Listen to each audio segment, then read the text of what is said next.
You, John Fitzgerald Kennedy, do solemnly swear. I, John Fitzgerald Kennedy, do solemnly swear. That you will faithfully execute the office of President of the United States. That I will faithfully execute the office of President of the United States.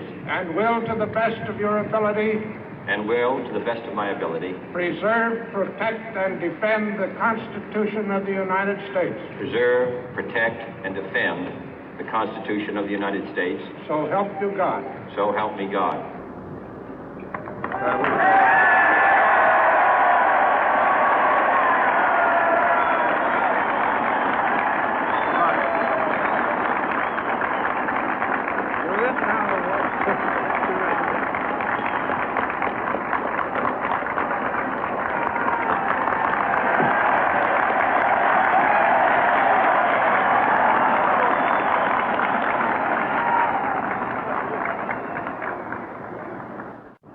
Vice President Johnson, Mr. Speaker, Mr. Chief Justice, President Eisenhower, Vice President Nixon, President Truman, Reverend clergy, fellow citizens.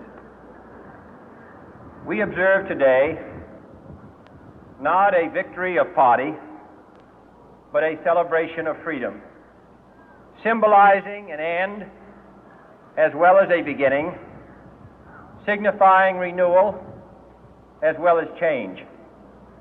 For I have sworn before you and Almighty God the same solemn oath our forebears prescribed nearly a century and 3/4 ago.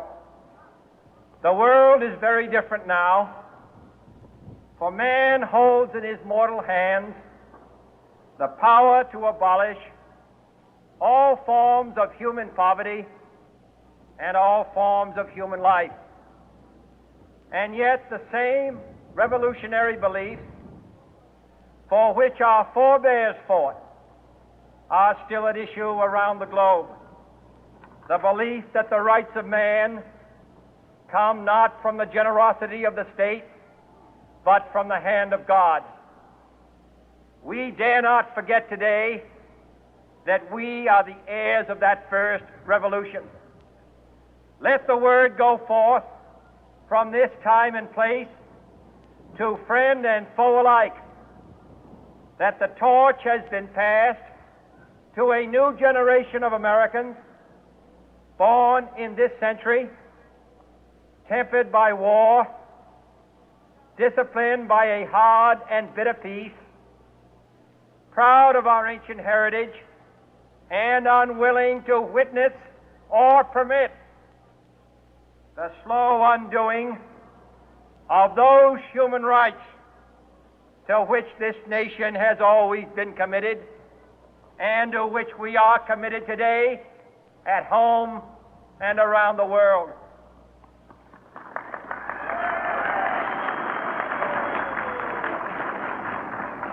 Let every nation know, whether it wishes us well or ill, that we shall pay any price, bear any burden, meet any hardship, support any friend, oppose any foe to assure the survival and the success of liberty.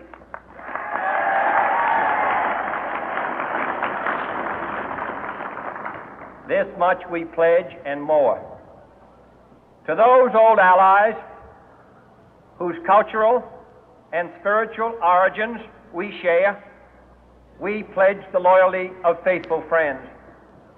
United, there is little we cannot do in a host of cooperative ventures. Divided, there is little we can do, for we dare not meet a powerful challenge at odds and split asunder.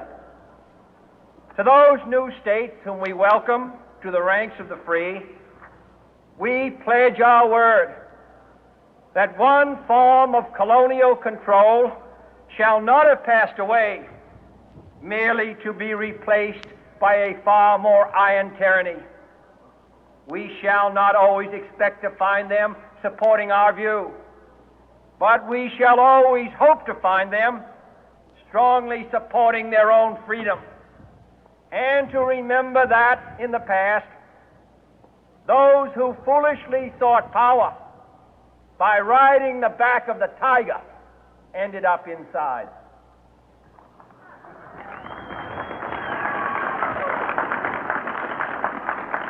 To those people in the huts and villages of half the globe struggling to break the bonds of mass misery, we pledge our best efforts to help them help themselves for whatever period is required, not because the communists may be doing it, not because we seek their votes, but because it is right. If a free society cannot help the many who are poor, it cannot save the few who are rich.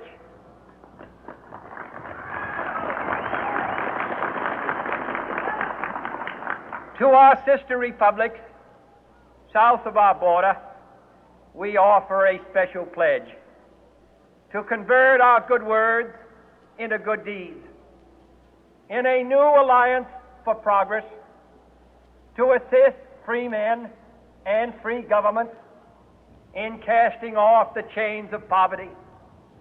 But this peaceful revolution of hope cannot become the prey of hostile powers.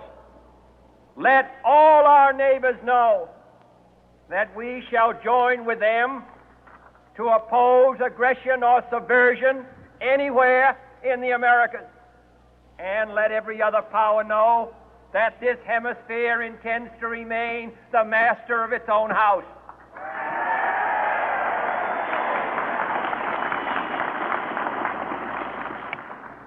To that World Assembly of Sovereign States, the United Nations, our last best hope, in an age where the instruments of war have far outpaced the instruments of peace, we renew our pledge of support to prevent it from becoming merely a forum for invective, to strengthen its shield of the new and the weak, and to enlarge the area in which its writ may run.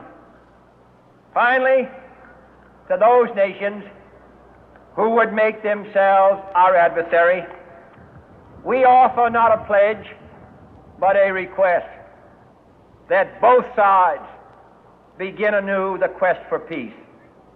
Before the dark powers of destruction, unleashed by science, engulf all humanity in planned or accidental self-destruction, we dare not tempt them with weakness, for only when our arms are sufficient beyond doubt can we be certain beyond doubt that they will never be employed. But neither can two great and powerful groups of nations take comfort from our present course, both sides overburdened by the cost of modern weapons, both rightly alarmed by the steady spread of the deadly atom, yet both racing to alter that uncertain balance of terror that stays the hand of mankind's final war.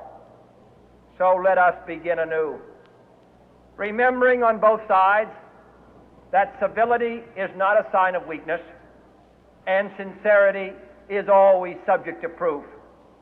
Let us never negotiate out of fear, but let us never fear to negotiate.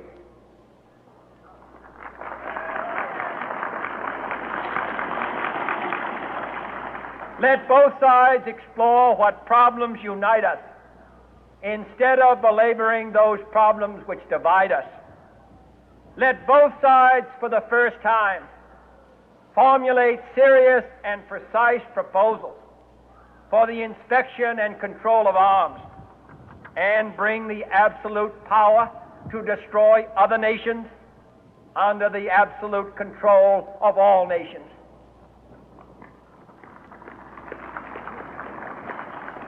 Let both sides seek to invoke the wonders of science instead of its terrors. Together, let us explore the stars, conquer the deserts, eradicate disease, tap the ocean depth, and encourage the arts and commerce. Let both sides unite to heed in all corners of the earth the command of Isaiah to undo the heavy burden and let the oppressed go free. And if a beachhead of cooperation may push back the jungle of suspicion, let both sides join in creating a new endeavor, not a new balance of power, but a new world of law, where the strong are just and the weak secure and the peace preserved. All this will not be finished in the first 100 days, nor will it be finished in the first 1,000 days, nor in the life of this administration, nor even perhaps in our lifetime on this planet. But let us begin.